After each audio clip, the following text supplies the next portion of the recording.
Thunderdome is a hackathon or game jam.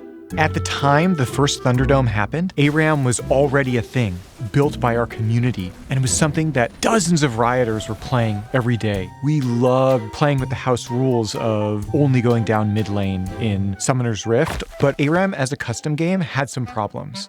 It was just kind of frustrating to set up. You had to go through the custom game browser, you had to make sure everybody knew the rules, you had to make sure people respected the rules, but you could never really guarantee that you would see it all the way to the end. The hope going into Thunderdome first was, can we even do this in 3 days? Basically, by the end of day one, we had our playtest up and running. On the second day, they started doing balance tuning. You spent days 2 and 3 just playing the game and gathering people who would walk by and having them play too. And that generated so much buzz. You could just hear from people who were sitting on the computers how much they were enjoying the experience. At the very end of Thunderdome, there was a voting process for the most promising ideas. And then when they announced ARAM as number 1, we knew that we had gotten the attention of everyone across Riot. After the Thunderdome happened, it kind of like hung out in unknown limbo land for a little while, and then we got the opportunity to pick it up as a side project. We only were given 6 weeks, and so we'd work on different things about the game at the same time to be able to make progress. We decided not to use Summoner's Rift, but instead to use the tutorial map. Proving Grounds. League's art style when we started, it was pretty rough. We would have these giant brainstorms of all the words that define League's art style into one. It came together pretty quickly after we had Lysandra as matron saint of the map, and that narrative helped us really work with a vision. We arrived at a Grimsy, which was aggressive whimsy.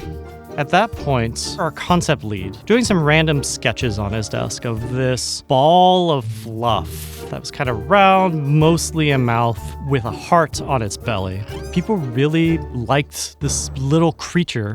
When we pulled them in as gameplay features, we used minions to kind of represent the poros. So they would do funny stuff for a while. They would block skill shots, the Nexus laser, also targeting poros for a while. When Snowball became a thing, poros would follow you around if you had charges of the Snowball spell. So you could kind of get this little poro train going. Our designer would just throw more and more poros at it. It's like, oh, maybe there should be a poro in this bush. Oh, maybe there should be a poro over here. Oh, maybe there should be a poro in the rafters. These little fuzzballs, this is how we make this game whimsical and fun while everything else is going on. When ARAM started development in earnest, I was more foolhardy than fearful. Yeah, we just like change the variables in the code. We do a few tweaks here, change some numbers. I'll be fine. Yeah, no. The codebase in League of Legends at that time was spaghetti soup. You would pull one thing and everything else would fall apart. About week 3, we were still pulling our hair out to try and convince the stupid engine to let us have only a single lane with minions on it at a time. There were issues with the map just being longer than Summoner's Rift, and that changed the timing of a whole bunch of things. We tried to make things more balanced by changing the amount of gold that the player would get ambiently, and that was throwing off the balance of characters. And about 5 weeks into this 6-week experiment, we all kind of hated what we were making. Playtests were not fun.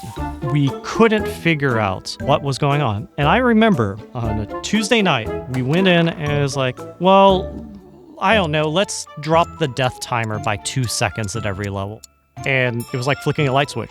It all just started magically working. Something about that small of a change meant that players were getting back to the fight in the right amount of time, but there still was a window to push when you took down a team, that minion waves were lining up more so you weren't always just running down by yourself.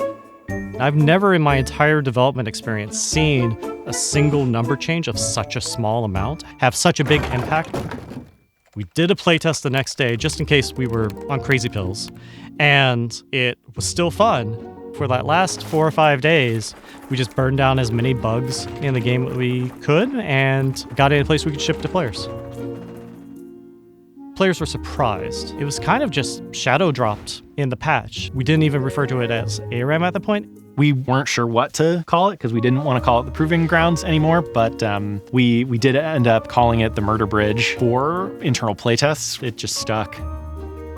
And all of that came from just a few players coming together and playing something that they love. It's always valuable to remember that we're all creators. Good ideas can come from anywhere. And some of the best ideas in League of Legends and through every game it writes often comes from our players.